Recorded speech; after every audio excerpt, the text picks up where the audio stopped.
Night Teeth promised a slick, fast-paced, aesthetically pleasing film, and boy did it deliver.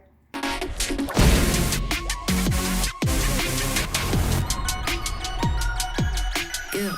Even though it is a vampire movie, Night Teeth is definitely not a horror film. Okay, There aren't many scares, and the story barely dips into the paranormal or spooky. If forced into a category, Night Teeth might best be described as a high-octane heist movie. Hey, driver. Yes, ma'am.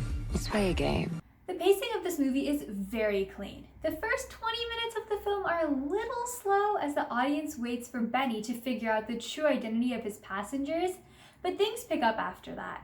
The cinematography, set design, and fight choreography truly stand out as the brightest points of this movie. The nearly 2-hour runtime passes in a blink as the film moves from one sleek shot to the next. Every frame is tastefully designed to find joy in the beauty of urban Los Angeles. Unfortunately, the same attention to detail is not extended to the writing. Yeah, it's like a butler or something. Benny has his hands full tonight. The characters and their motivations are all surface level, which makes it a little difficult to connect to anyone except the main character. George Lindbergh Jr. takes center stage as Benny, and his charm is one of the best things about this movie. His disarming smile and comic timing make even the cheesy dialogues and cliche storylines forgivable, and he brings this otherwise two-dimensional character to life. I just live with my brother. I go to school.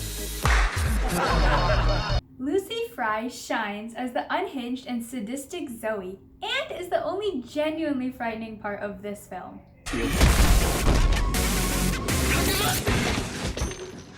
What? What is wrong with you? Meanwhile, Debbie Ryan pulls off the disenchanted accomplice with ease, looking up through her bangs with doe eyes in one frame and ruthlessly stabbing enemies in the next. Here's a Bruce Town. Oh, shit.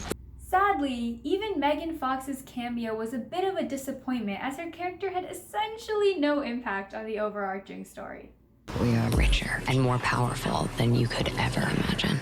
Unsurprisingly, the plot of Night Teeth is lacking in both logic and depth. Surprisingly, it does not even attempt to make any kind of social commentary. This combination results in a plot that feels unmoored from reality, even though it is straightforward and relatively easy to grasp. Even with the rich lore of vampires and the vibrant SoCal setting at their disposal, the writers were unable to spin a compelling story. The plot just doesn't pack a punch and feels emotionally scattered, as if it were reaching for something more meaningful just out of grasp. Still, the film culminates in a satisfying climax, complete with twists, drama, and slow-motion explosions. Although the plot and characters were a little weak, the cinematography and set design truly elevated this film. However, Night Teeth delivered exactly what it promised.